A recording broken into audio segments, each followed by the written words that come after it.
Esse vídeo está sendo feito especialmente para os amigos da Faria Lima. Para os amigos que dizem que foguete não tem ré, para os amigos que dizem que aqueles que criticam o governo são pessimistas, para aqueles que dizem que se tá ruim com Guedes, pior sem ele. O governo Bolsonaro oficialmente abandonou tanto a reforma administrativa como a reforma tributária. Para quem dizia, tinha como desculpa, né? Ah não, as reformas só não avançam por causa do Maia e do Alcolumbre. Pera aí que semana que vem a gente já vai mandar. Fica tranquilo, não, mais uns 3, 4 meses, vão fazer grandes anúncios. Não, calma, vai surpreender, crescimento em V. Pois é, essa notícia é especialmente para vocês. Mas antes de continuar esse vídeo, eu vou pedir para que vocês batam o índice histórico aí do botão de se inscrever aí no canal, o sininho para receber as notificações, contribua também, né, aproveitar que nós não somos financiados pelos grandes capitalistas, pela Faria Lima, pelos grandes empresários que estão muito mais preocupados com os próprios bolsos do que com o futuro do país, né? A grande verdade, quem carrega esse país nas costas, né, o pequeno e o médio empresário que tá lá tomando no lombo, e o grande se aproveita do protecionismo, né, promovido pelo governo e pelo próprio governo já se encarregar do trabalho sujo de matar a concorrência na base, né? Então, ao contrário do que dizem, né, os socialistas, de que a gente seria financiado pelos grandes banqueiros, etc. Tá, porque financiado por grande banqueiro coisa nenhuma. Já tentamos, já falamos com vários grandes banqueiros, muito tapinha nas costas, nenhuma ajuda. Então, se você quiser tomar as vezes dos grandes banqueiros, por favor,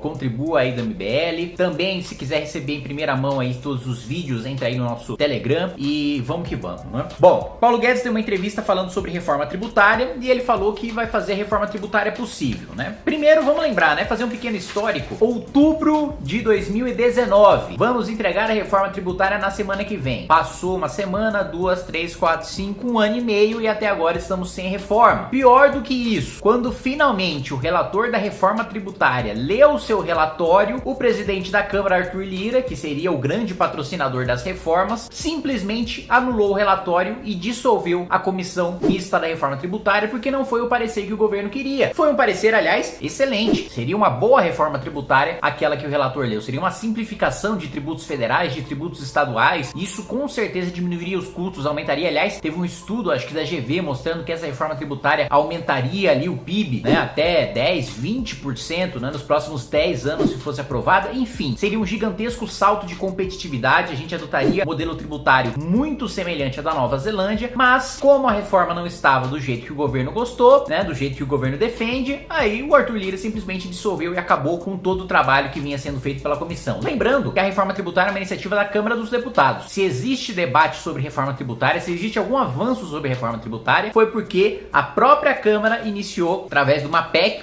aliás, do deputado Baleia Rossi, que foi candidato à presidência da Câmara dos Deputados e que deu início a esse trâmite da reforma, porque se dependesse do governo, sequer a gente tem projeto nenhum. Muito bem. Então, depois do governo ficar prometendo que vai entregar semana que vem, a semana que vem nunca chega, né, como já dizia a música da Pitty, agora, né, a gente teve o anúncio de que, não, vamos fazer reforma, vamos fatiar a reforma em 4 reformas diferentes, em 4 projetos diferentes. Meus amigos, essa história de fatiar projeto é um negócio, assim, a melhor maneira que você tem de matar, de enterrar um projeto é você fatiar o projeto. Eu já escutei isso muito, né, inclusive na reforma previdenciária, né? Lembra na reforma previdenciária que falavam, não, a gente vai tirar a capitalização daqui, mas a gente aprova um novo projeto, né? Vamos fatiar, fica tranquilo, a gente aprova aqui primeiro a reforma, né, estrutural, primeiro a reforma conjuntural, né? Primeiro a gente ajusta ali a idade mínima, primeiro a gente ajusta o tempo de contribuição, a alíquota dos servidores públicos, depois a gente passa para a reforma estrutural, para a reforma que de fato vai ser a reforma das reformas, né? Que vai permitir que a gente nunca mais precise fazer reforma previdenciária, como a gente logo vai ter que fazer, porque a reforma foi muito tímida. Muito bem, fatiaram e no final das contas ficamos sem nenhuma reforma estrutural, né? A gente só ficou com aquela pequena reforma que agora o próximo governo vai ter que fazer uma nova reforma previdenciária, senão o próximo, se o próximo for irresponsável, o outro terá de fazer obrigatoriamente, né? Senão vai estar cometendo um crime de responsabilidade, porque as contas públicas vão chegar no seu limite. Muito bem, agora querem fatiar em 4. Isso significa que, caso entreguem alguma coisa, e é justamente isso que eu vou falar pra vocês, como o ministro Paulo Guedes já desistiu completa e absolutamente da reforma tributária, vai ser só a primeira fase da reforma, e a primeira fase da reforma é o seguinte, né? Nas palavras aqui do próprio Paulo Guedes: fez uma unificação dos tributos federais, coisa que a reforma tributária da Câmara já fazia, e unificava com os estaduais, coisa que a reforma do governo federal não faz. A gente continua no manicômio tributário dos tributos estaduais, que são aqueles mais complexos e que mais custam para o empresário, para o empreendedor. E além disso, uma diminuição do IPI na linha branca. Lembra de quem fez diminuição de IPI na linha branca? É Dilma Rousseff. Dilma Rousseff deu benefícios, privilégios tributários para a linha branca, sabendo que aquilo causaria um efeito de curto prazo benéfico para as famílias mais pobres, mas às custas de todos os outros setores da economia. Isso por quê? Porque quando você reduz tributo, se você não corta gasto, você precisa aumentar o tributo de outro setor. E é exatamente isso que o Paulo Guedes anuncia que vai fazer. Sem cortar despesa nenhuma, vai reduzir a alíquota de IPI da linha branca, passando a um aumento dos produtos industrializados que não fazem parte da linha branca, não fazem parte de geladeira, por exemplo, né, um dos itens mais conhecidos, mais caros e comprados aí da linha branca. Exatamente, aumento de tributação num momento de crise para setores da indústria principalmente. Se tem um setor que está destruído no nosso país, mais do que serviço, mais do que comércio, é indústria, porque a indústria já estava destruída antes da crise. Agora então, meu amigo, esquece, assim, sobrou o subproduto do pó da rabiola, da casca do siriguejo. O negócio tá triste, tá no cenário de terra arrasada, sem menor competitividade com o cenário internacional, porque a gente sempre fechou o nosso mercado, sempre sobretaxou máquinas de fora, e aí a gente é obrigado a comprar máquina nacional, que é mais cara, presta um serviço pior e não tem nenhuma competitividade para vender o produto para fora, né? Então a gente diminuiu a competitividade das nossas indústrias numa tentativa, ironicamente, de proteger a indústria nacional. Olha, vamos fechar o mercado aqui pra gente só comprar coisas da nossa indústria, pra nossa indústria se desenvolver. O que aconteceu? A gente só comprou insumos, a gente encareceu o custo das máquinas dolarizadas, né, das máquinas que são compradas de fora. Agora o dólar disparou com essa política de baixar juro na marretada, mesma coisa que a Dilma fez. O desastre a gente já tá vendo no governo Bolsonaro, assim como disparou o dólar no governo Dilma, disparou agora no governo Bolsonaro e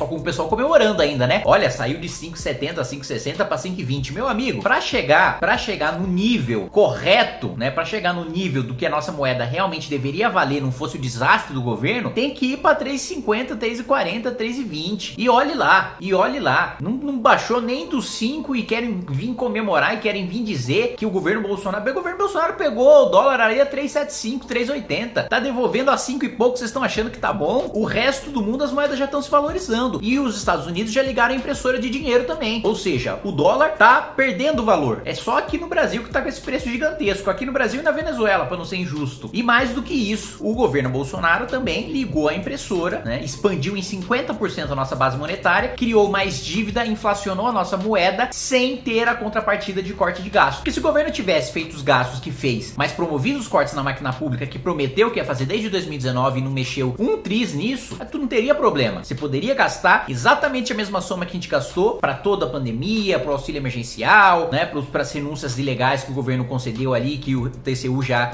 tá ali processando, já tá vendo as irregularidades, já tá fazendo as suas investigações. Poderia ter feito tudo se tivesse cortado na carne. Agora não, imprimiu dinheiro e fez dívida. É o pior cenário possível que a gente poderia ter, e agora sem reforma tributária, né? E aí o Paulo Guedes coloca que o que vai ter, então, é unificação de tributo federal, vai diminuir da linha branca o IPI, vai aumentar das outras indústrias, ao mesmo tempo que vai taxar lucros e dividendos. Ele diz que vai compensar essa taxação de lucros e dividendos porque ele vai diminuir o imposto de renda de pessoas jurídicas. Vamos ver se vai compensar mesmo ou se no final das contas vai ser aumento de imposto. Porque sempre que tem uma mudança assim de criar um imposto novo, a gente já fica com o pé atrás, porque criar imposto novo é muito fácil. Difícil é depois baixar a alíquota e voltar atrás, né? Isso que é o complicado. E reforma administrativa nem se fala, né? O governo já tinha mandado aquela piada de reforma administrativa sem... Aliás, precisamos da sua ajuda, né? Entra aí no antiprivilégio.mbl.org.br, veja, peça pro deputado, né, dos deputados do seu estado. E não adianta pedir, gente, ir na rede social de deputado de esquerda, porque o deputado de esquerda, ele é contra toda e qualquer reforma administrativa. Ele não vai assinar minha emenda. Então, não desperdicem os seus esforços em deputados do PDT, do PSB, do PT, do PSOL. Eles não vão assinar. A gente precisa focar em quem pode assinar, em quem deve votar a favor da reforma administrativa, se ela chegar a ser pautada, para que esse sujeito se posicione. Ó, você é a favor ou contra incluir político, juiz e promotor na reforma administrativa? Você é a favor ou contra acabar com o privilégio de férias de 60 dias? Você é a favor ou contra acabar com o privilégio de super salários? Pergunta pro seu deputado, pede para ele assinar, apresenta, às vezes ele não viu ainda a emenda da antiprivilégio, faltavam 30, lembra assinaturas? Só falta 28 assinaturas, uma por uma a gente vai conseguindo. Uma por uma, se a gente conseguir 2, 3 por semana, a gente consegue chegar até o final do prazo da comissão especial, que aliás eu fui nomeado membro da comissão especial que vai analisar a reforma administrativa. Vou estar lá para exigir que seja acolhida, que seja votada a emenda antiprivilégio, mas para isso eu preciso apresentá-la, e para apresentar eu preciso da ajuda de vocês. Muito bem, então o governo apresentou a reforma administrativa, que é essa piada, esse escárnio, né, que a gente viu, sem colocar a elite, só tirando, relativizando a estabilidade da base do funcionalismo, que nem precisava mexer em estabilidade, na verdade. Ah, Kim, mas você é a favor de manter funcionário vagabundo ou funcionário que não trabalha bem? Não, mas para isso já existe um dispositivo chamado análise periódica de desempenho, que já está previsto na nossa Constituição e que bastava o governo regulamentar via lei complementar. Não precisaria de quórum de PEC, né, maioria qualificada, vamos lembrar, né, maioria qualificada de 3/5 em 2 turnos nas duas casas, Senado e Câmara, Comissão Especial, Comissão de Constituição e Justiça. Não, bastava um projeto de lei complementar, maioria absoluta, né, 50% mais 1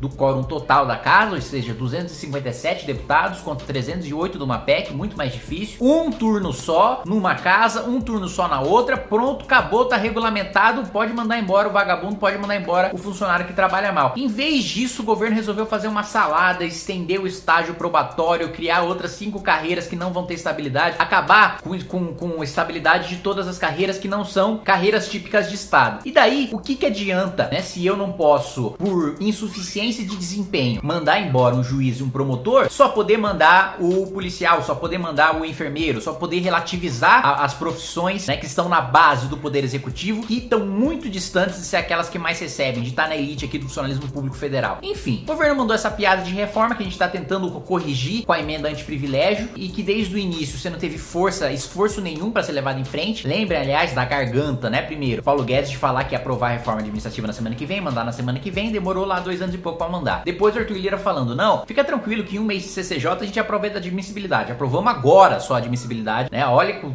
metade do ano, né? Demorando 4 meses mais do que Arthur Lira tinha dito. Disse que até o final do primeiro semestre estava aprovado. O primeiro semestre já acabou e sequer foi criada a comissão especial, muito menos ter um parecer aprovado na comissão especial para depois ser levado a plenário. Enfim, é uma saga, é uma epopeia, e para colocar pá de cal, o Paulo Guedes ainda diz que o Bolsonaro não quer, ainda diz para o Rodrigo Pacheco, diz para o presidente do Senado que o Bolsonaro não quer reforma administrativa porque não quer se indispor com o servidor. Isso todo mundo já sabia, só que quando o ministro da Economia fala para o presidente do Congresso Nacional, é óbvio, aí de que serve? Pagar tanto dinheiro pro Centrão via emenda parlamentar, dar tanta estatal pro Centrão, fazer tratolão, de que adianta comprar voto de deputado com trator superfaturado se nem aprovar a reforma administrativa? Então tá comprando pra quê? Pra fazer base pra quê? Pra brincar de casinha? É óbvio que a gente sabe que é pra proteger o governo corrupto, vagabundo e quadrilheiro de Jair Bolsonaro, né? Um governo assassino, né? Um governo, né, de corrupto, vagabundo e quadrilheiro, né? Já resume bem ali a caterva, como diria o professor Vila, que circunda ali o Bolsonaro, e agora tá aí jogando, né, na lata do lixo tanto reforma tributária como reforma administrativa, as duas que seriam as fundamentais para a retomada do crescimento econômico. Não é o Bolsonaro que disse que se preocupou com a economia, tá preocupado com a economia, e aí? As duas principais reformas para a economia na lata do lixo. Privatização, 40 bilhões de reais, saiu mais caro as obrigações da privatização da Eletrobras do que o dinheiro que você vai conseguir com a venda. Vocês já pararam para ver como isso é irracional, como isso é maluco? O governo cria 2 novas estatais, né, na MP da Eletrobras, coloca a obrigatoriedade de contratar termoelétrica longe de onde você vai consumir aquela energia, depois ainda vai ter que fazer a transmissão daquela energia, depois vai ter que fazer a distribuição da energia, que é dentro dos estados, passar o fio, enfim, é um inferno, né, de custos e de aumento da conta de luz. Tô vendo vários institutos